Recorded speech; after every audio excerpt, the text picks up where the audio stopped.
Hello বন্ধুরা, আমি আজকে আবার চলে এসেছি আমার একটা নতুন অন্য একটা গাছের আপডেট নিয়ে। এটা আমার 12 মাসি বিলাতি আমড়ার গাছ। দেখো কত সুন্দর ফল হয়ে আছে। কোনো ফল খুব ছোট ছোট আছে, কোনো ফল মাঝারি। দেখো এই যে ভেতরে একটা থোকায় কতগুলো করে, আরও অনেক ছিল। প্রচুর পরিমাণে ফলন দেয় এই আমড়া গাছ। দেখো কোনোটা ছোট আছে, কোনোটা মাঝারি সাইজের, কোনোটা আবার অনেক বড় হয়ে গেছে। এই যে এখানে দেখতে পাবে যে আমি কিছু বড় আমরা রেখেছি। এদের কালার দেখলেই বোঝা যাবে যে এগুলো আগের থেকে অনেক বেশি বয়সের। এগুলোকে রেখেছি যদি পাকিয়ে খাওয়া যায়, পাকা আমরা খেতে কেমন হয় সেই জন্য। দেখি, কিন্তু পাকছে না, কবে পাকবে জানি না। তো এইটুকু একটা গাছটার সাইজ কিন্তু বেশি বড় না, বয়সও বেশি দিন না।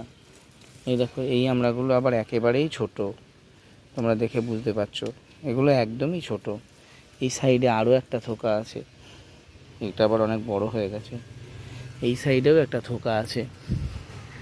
এই যে আমরা ওই যে মাখা কাকুর কাছে মাঝে সাঝে পাই না বিলতি আমড়া, এটা কিন্তু সেই গাছ।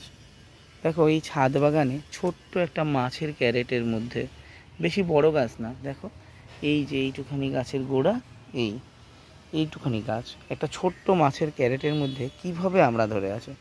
এইবার এই আমড়াগুলোকে যখন আমি হারভেস্ট করে দেব, তারপরে কিন্তু আবার নতুন করে ডগা ছাড়বে এবং নতুন করে তাতে ফুল আসবে।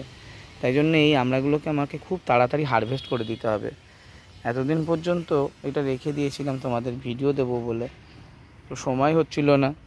আজকে একটুখানি তোমাদেরকে দেখালাম। দেখো কত সুন্দর হয়েছে আমার আমড়া গাছটা।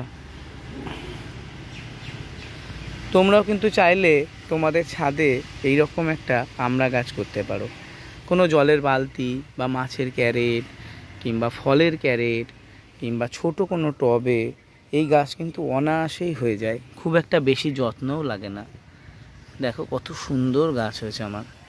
তোমরা আশীর্বাদ করো আমার গাছটা যেন আরও সুন্দরভাবে বেড়ে উঠতে পারে, আমার ছাদ বাগান যেন ফুলে ফলে ভরে উঠতে পারে।